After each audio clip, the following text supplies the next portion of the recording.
Tonight on WTOP-10 Nightly News, incoming Mayor Zohran Mamdani missed the Veterans Day Parade in New York City, how he was showing respect instead. And a new interactive art exhibition on campus. Find out where. But first, a man facing dozens of gun charges is being released. How the story unfolded. WTOP-10 Nightly News starts now.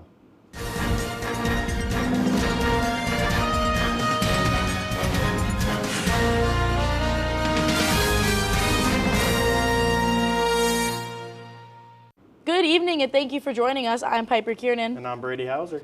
A man who has spent the last 15 months in prison is facing dozens of charges for possessing illegal guns is being released due to a plea deal. Aaron Sutherland appeared Monday morning in Oswego County Court for what has been scheduled as a motion arguments. Sutherland was charged with 28 felony and 13 misdemeanor charges. His lawyer Brant Brown ordered a pre-plea report from the probation department which released Sutherland, who had been in jail on $100,000 bond and $500,000 bail. Brown scheduled a plea and sentencing for January 5th. If you noticed a lot of unfamiliar faces around campus today, that was because it was open house at SUNY Oswego. This event featured campus tours, a vibrant information fair with campus partners, academic departments, student clubs, organizations, and more. The event lasted from 11:30 a.m. to 5 p.m. and the day was packed with opportunities and insights into everything our campus has to offer. Reverend George Reed has been chosen by the Fulton Veterans Council as its Veteran of the Year. Reed joined the Navy and did his 2 years as a hospital corpsman. He then went on to earn his bachelor's degree in history from Parsons College. He later then went on to work 13 years as a probation officer in Oswego County. To Reed, it does not matter what people did when they were in the service. They gave up their time and youth for the country and should be celebrated. The annual Turkey Trot is coming to Oswego this Sunday, November 16th. This is the 11th annual Turkey Trot hosted by the Trinity Catholic School. And this year will offer both live in-person events. The Turkey Trot is a well-known 5K all around the country that celebrates the Thanksgiving holiday and season. For more information, check out the Trinity Turkey Trot 5K on Facebook, and best of luck to all that are competing.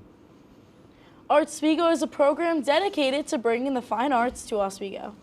WTOP-10 reporter Dominic Ciccarelli went to the new art exhibition at Hewitt Hall. Dom? Thanks, Brady. The first art exhibit to be showcased in Hewitt Hall is by Dahlia Bloomstone, recipient of multiple fine arts scholarships, grants, and fellowships. In her most recent exhibition, she blends abstract animation with, well, you'll see. Move over, Tyler Hall. You aren't the only place to find fine arts exhibitions anymore. In the Hewitt basement is a room called the White Box Theater, home to its current art exhibition by artist-in-residence Dahlia Bloomstone.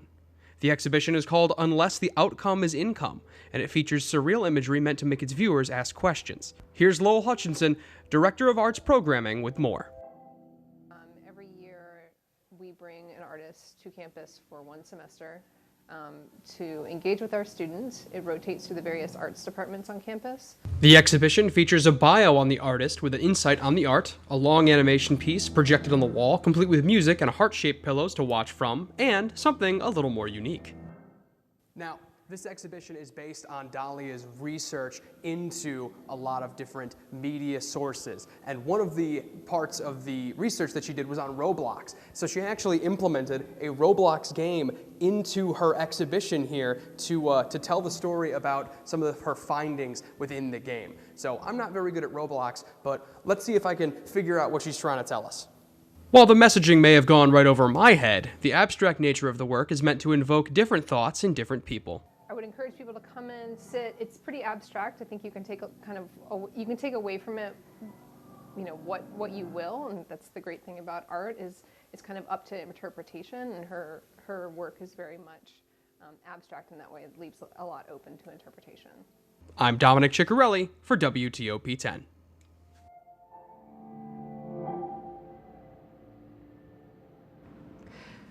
Like I said, the deeper meanings kind of went over my head a little, but you can check out Dahlia's work in the White Box Theater in the Hewitt Hall basement from 10 a.m. to 2 p.m.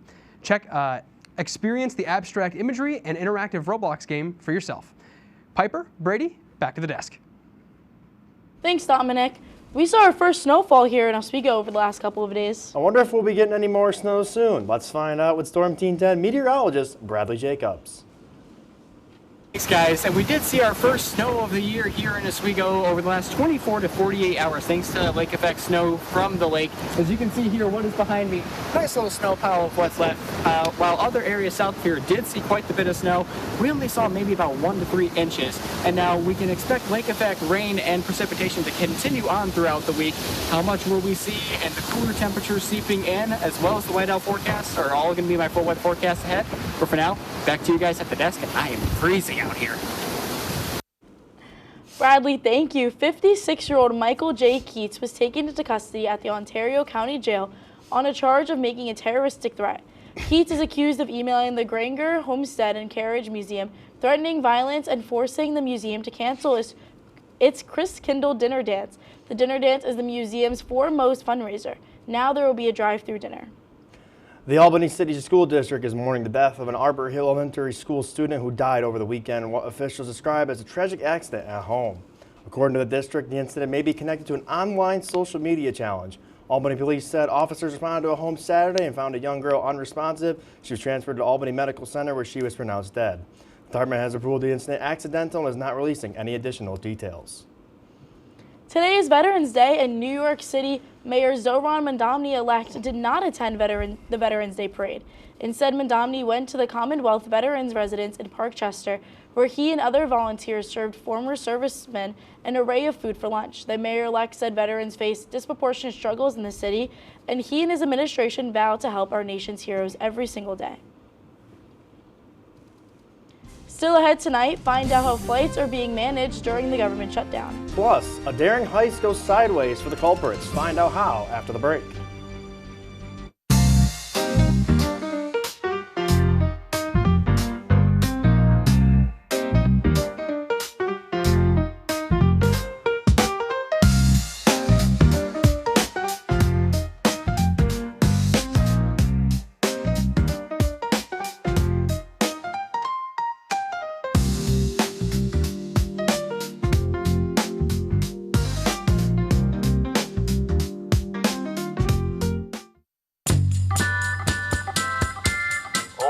But I would have liked to see more on, Putin or something. I don't think he's very nice. He's so annoying, and he's not very funny either. He got that hot dog at one time. I don't know why he would do such a thing. I'm not sure why he's still playing a Nintendo Wii. The Nintendo Wii is so old. I've tried reporting him like 600 times, and nobody's answering my phone calls. Welcome back to the DK experience. Go back to your job. Every NFL fan I've played for the last 15 games. They beat. Writing a letter to the NFL fans? Get out of here with that. Let me finish. No, finish. Stop. I'm gonna be more Johnny Manziel, that guy, he's a loser. No, that's.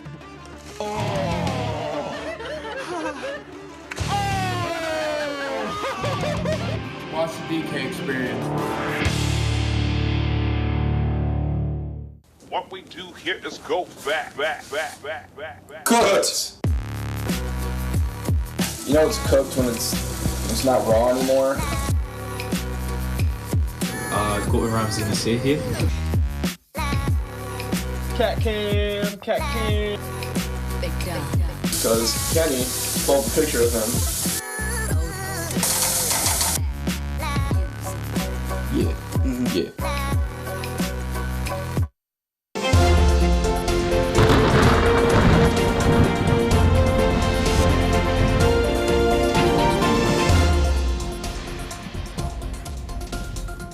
Good evening and welcome back to your nightly news here on WTOP-10. I'm your Storm Team 10 meteorologist, Bradley Jacobs. We're just going to take a quick live look at the satellite radar. We still see just some little bands of lake effect coming off the lake here. Otherwise, not too much going on behind me here. You see this band kind of extending on down to I-90 here, down in between Syracuse and Utica there. Now taking a current look at our current conditions, it is still very brisk outside with that temperature of 37 degrees. Chance of some snow showers here and there, otherwise mostly cloudy, but can't rule out that oddball chance of a lake effect band coming off the band at any moment. Dew points sitting at 32 degrees with relative humidity about 80%. Pressure below 1,000 millibars indicating that kind of inclement weather we're seeing on and off here. The winds whipping from the west at about 16 miles per hour and it feels like of 28 degrees. Now, currently around the state, we're all sitting very chilly, either in the high 20s or low 30s, with that exception of Oswego at 37. What that happens in the winter is the lake actually keeps us warmer in the winter, but when the winds come off the lake, that's where we get that cooler feels like temperature from where these other temperatures are across the state. And we can see more of this lake effect going forward here. Heading into tomorrow morning, we have some lake effect going on overnight. Wednesday about 7:30 in the morning, we're going to see those lake effect showers coming across the lake all day long. Wednesday night, still about 40 degrees. Chance of rain showers. Not going to see too much more snow up in here. But you can see areas well east of here in the Tupper Lake, as well as what you'll see here in a moment down towards Syracuse. They will start seeing more of that snow when those temperatures get cooler further on southeast we go. As we can see that here continuing all the way on throughout Thursday. Now, how much more snowfall are we expected to see? Well, us right here in Oswego, not a lot. But let me walk right over here. We can see very well 6 to 12 inches of snow kind of southeast of Watertown in these regions, along the rest of the Tug Hill Plateau along here from those lake effect showers. Now, I did want to bring this up tonight. There is a G4 magnitude storm of solar energy coming off of the sun that will give a wonderful chance of northern lights if you're not in New York State. Unfortunately, I gave red stars for all of these, but I did want to give that 70% chance of if you are able to get some clear skies, you will be able to see them tonight. Now, the whiteout forecast we can see here, we have whiteout weekend coming up this Friday. Get right in line. That game will be very popular and go by very quickly. Now, taking a current look at the extended forecast, Wednesday, Thursday, AM snow to PM rain showers into Thursday. Chance of mixed precip on Friday. Heading into the weekend, warming right back up with some more chance of showers and cooling off heading into next week back into the 40s. That's all for my full weather forecast, and back to you guys at the desk. Thanks, Bradley. On to some national news. Flight cuts are being enforced by Federal Aviation Administration. Here is Maribel Gonzalez with more. Until a deal to end the federal government shutdown is inked, airlines must continue to follow the FAA's emergency order to incrementally reduce flight capacity at 40 major U.S. airports, rising to 10% by Friday. We were scared that it was going to delay like a whole day or more, but luckily it was only an hour. But hopefully this doesn't delay more. Tuesday, the flight cuts rose from 4 to 6%, but Transportation Secretary Sean Duffy says that percentage is actually higher. The issue here is you saw more delays over the weekend than 4%. And we thought it's better to manage a reduction in flights, to systematically do it, to plan for it, than to let chaos ensue. Secretary Duffy visited Central Wisconsin Airport on day 42 of a record-long government shutdown, speaking to air traffic controllers who have missed 2 paychecks. We have some controllers who are put in a very difficult position. He warned that even when the government shutdown ends, air travel won't resume to full capacity immediately. I'm concerned that we're not going to have on day one controllers come back into the towers right away. There have been at least 638 reports of short staffing since the government shutdown began on October 1st. That's more than 6 times as many as were reported on the same dates last year. Had a 6-hour delay in Houston, and the weather was perfect. It's because the air traffic controllers aren't getting paid. I'm Maribel Gonzalez reporting. Even with the government shutdown coming to an end, it is still unsure how flights may be affected in the future. Hopefully my flight Friday to Disney won't get delayed. 3 people are injured after a botched grocery store heist today. Police say that 2 suspects went into a Bronzeville neighborhood store to steal merchandise. A 46-year-old man stepped in to try to stop them. That is when one of the suspects opened fire, hitting the man and 2 women that were close by. The man is in serious condition at the University of Chicago Medical Center. The 2 women were not seriously hurt. No arrests have been made at this time. A jury in North Carolina has ordered that TikTok star Brene Kennard must pay $1.7 million. The recipient of this money is Kennard's husband's ex-wife, Akira Montague. Montague accused Kennard of having an affair with Montague's at-the-time husband. She claimed that the adultery had harmed her health. Kennard, who has almost 3 million followers on TikTok, had to pay $1.7 million to Montague. In international news, Secretary of State Marco Rubio is departing from Canada. Rubio is going to Canada's Niagara region to meet with other foreign ministers. Rubio intends to discuss with President Donald Trump and his efforts to bring peace to Ukraine and Gaza. Security in Haiti and Sudan. They will also discuss supply chains and other ministers from France, Germany, Italy, Japan, and Britain. Ministers from other countries have been invited. Sami Hamdi is expected to be released by ICE and sent back to the United Kingdom. The British Muslim journalist who was detained in October, he spoke at the Council on American Islam Relations annual gala in California. Hamdi told by the U.S. authorities that his visa, he is one of the several pro-Palestinian foreign nationals who have their visas revoked by the Trump administration. When WTOP-10 Nightly News continues, what are people doing to avoid fast food? And is Ford making a change to its dealerships? Find out what they're doing after the break.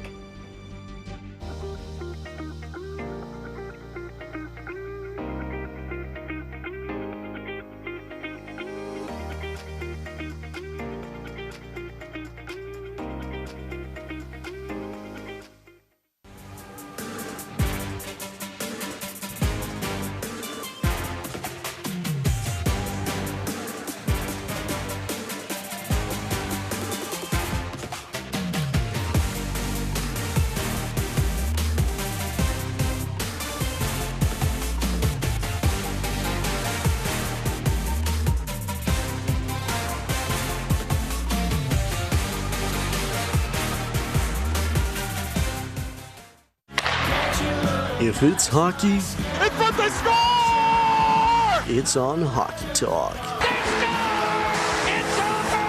Join Rob Finger and his panel of guests. Their behavior against easy teams, how do you lose to the Bruins twice? As they take you through the hockey world. We welcome you with open arms. Tune into Hockey Talk, Mondays at 9:30 after East Coast hockey games. Only on WTOP.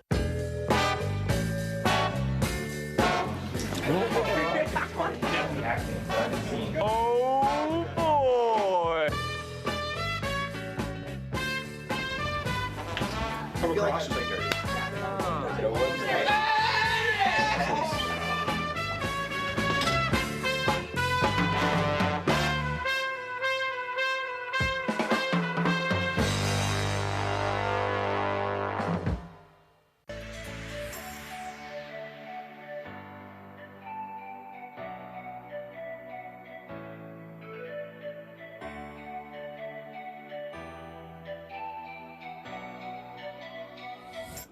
Well, welcome back to WTOP-10 Nightly News. In consumer news, it seems that people between the ages of 25 and 35 are cutting back on going to fast casual restaurants, according to reports. Fast casual restaurants like Cava, Sweet Green, and Chipotle have seen a drop in sales from younger customers. Experts say consumers are either packing more lunches themselves or going to fast food chains with larger discounts, and that the penny pinching is also a direct effect of the government shutdown. Ford is working on a new design for its dealerships with a focus on more hospitality and less sales pressure. The design is called 2.0 and it's supposed to look like a hotel. The project involves new art and furniture as well as training to help dealership staff work with the new environment. The open concept showroom has lounge seating, a main area with food and beverages, and a greeter to welcome customers. The future is looking bright for Ford. A study published by the journal Neurology has found a new cause for severe strokes. Researchers say that heavy drinking can lead to earlier and more severe strokes. They define heavy drinking as a regular alcohol use at least 3 times per day. The data was based on information collected from 1,600 adults with a median age of 75 who were sent to hospitals for hemorrhages. Canada is no longer measles-free following a large and ongoing outbreak. With more on the most measles cases Canada has seen in 25 years combined, here is Mandy Gather with your Health Minute.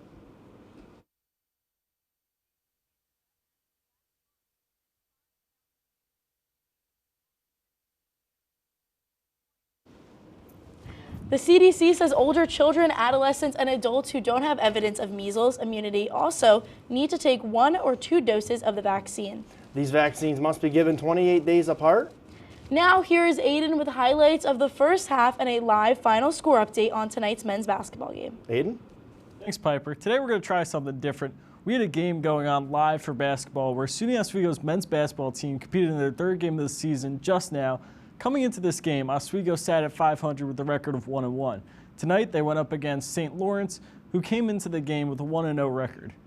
Oswego would take possession off the tip-off, but it would be the Saints to get on the board first, with Colton Soriano opening the scoring. Stephen Bradley would later shift the momentum for Oswego with the 3. Bradley continued to be one of Oswego's top scorers early in the season, putting up 35 points in his first 2 games. It would then be Deegan Judd for Oswego to extend the lead with a 3-pointer. He took an 8-point game into the second half.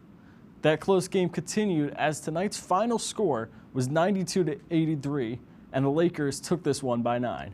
That's all for my sports report. Coming up in sports, we'll have the men's ice hockey game, basketball championship, and top 5 ranks of the events. Stay tuned.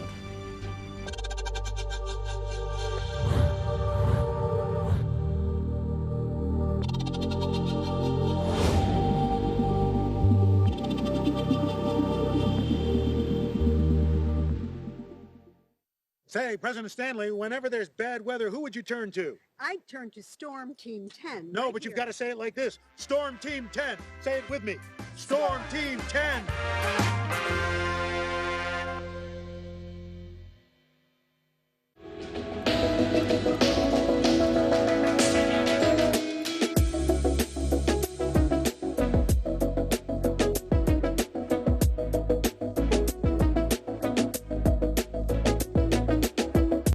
If you like action, romance, if you're watching this, and highbrow humor, surfaces this. Floor. Minch did not legitimately put his head in the toilet. there's only one place to turn. No! Tune in to new episodes of Oh boy! only on WTOP.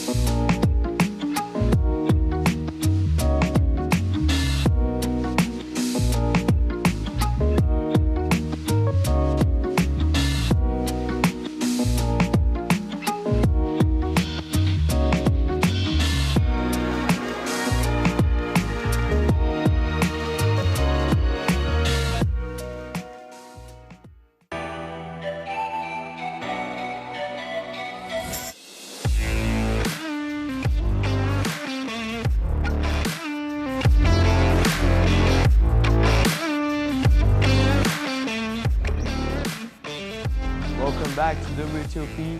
I'm Lucas Marquez. Continue our sports section for tonight. The Oswego State men's ice hockey team kept their unbeaten streak alive last Saturday night at the Deborah F. Stanley Arena, going past SUNY Brockport 4-1 on the Military Appreciation Night. Ryan Burke opened the scoring just 5 minutes in. Connor Gatto doubled the lead late in the second on a power play. Brockport briefly made it 2-1 early in the third, but Jonathan Ba quickly restored control. And Josh Simpson sealed the deal with an empty netter in the final seconds.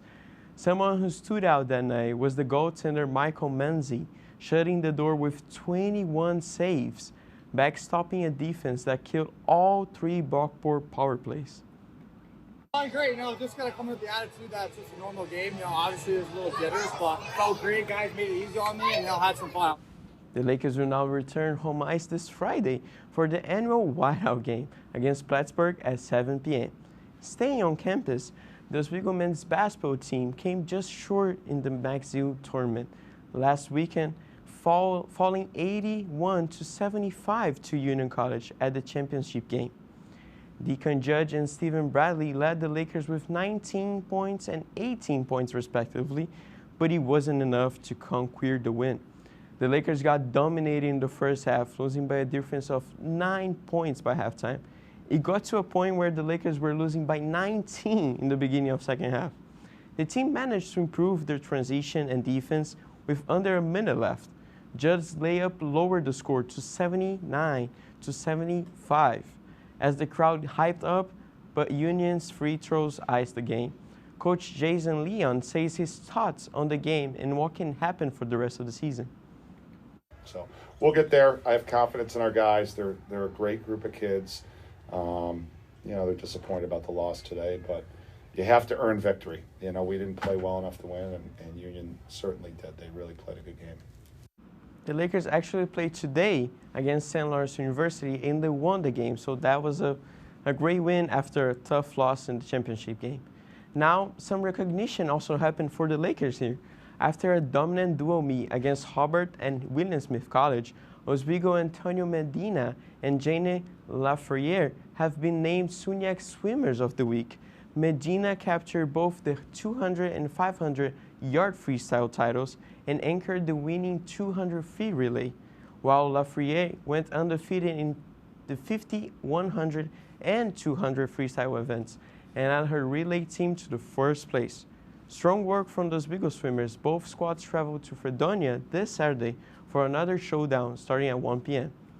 Today I'm also going to do something different.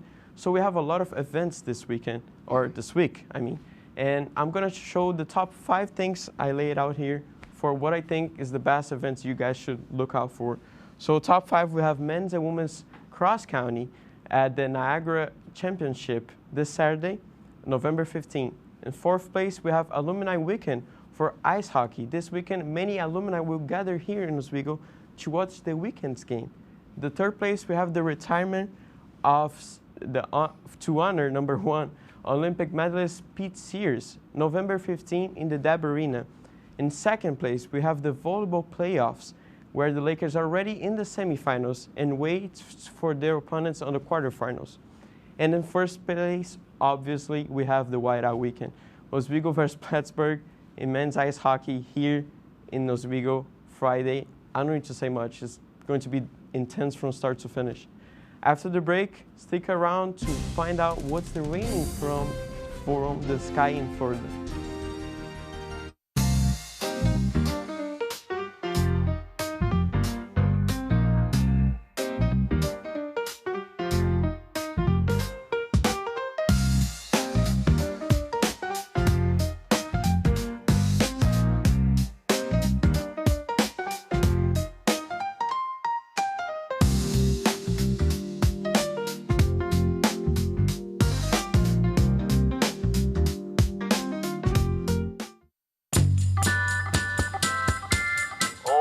But I would have liked to see more on, Poutine or something. I don't think he's very nice. He's so annoying, and he's not very funny either. He got that hot dog at one time. I don't know why he would do such a thing. I'm not sure why he's still playing a Nintendo Wii. The Nintendo Wii is so old. I've tried reporting him like 600 times, and nobody's answering my phone call. Welcome back to the DK experience. Go back to your job. Every NFL fan I've played for the last 15 games. They beat. Writing a letter to the NFL fans? Get out of here with that. Let me finish. No, let me finish. Stop. Johnny Manziel, that guy, he's a loser. No, that's.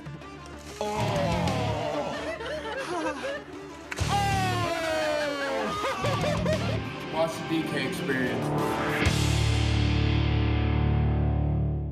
What we do here is go back. Cooked. You know it's cooked when it's not raw anymore. Got what Rams gonna say here. Cat cam. Because Kenny pulled a picture of him. Yeah. Raining iguanas from out of the sky. Residents in Florida have been seeing iguanas fall out of trees this week. This is due to iguanas getting too chilly in Florida's 50-degree weather. But don't worry, the iguanas are not dead. They're only unable to move for a short amount of time. Kind of crazy, guys. Did not expect that to happen with the iguanas. I'm low-key kind of scared because I fly out to Disney on Friday. I'm going to Florida, so hopefully no iguanas drop on me. So, Bradley, iguanas aren't dropping out here, but you got anything else about the weather? No, iguanas will not be dropping out here, thankfully. You don't have to worry about that in your class commute tomorrow. But yes, it's going to be very rainy these next few days. Very inclement still. That lake effect pattern is just going to keep enhancing and just keep beating down on us with rain, snow, almost anything the lake can throw our way. A big weekend for sports as well. Anything else? Whiteout. Just stay tuned for Whiteout and many other sports. Absolutely. And the Whiteout game is one of the biggest games of the year. It's kind of sad I'm not going to be here. Yeah, you're going to have iguanas following you instead. Yeah. Well, that's our report for tonight. Be sure to stay tuned for Jeopardy. Thank you for watching. And have a great night, everybody.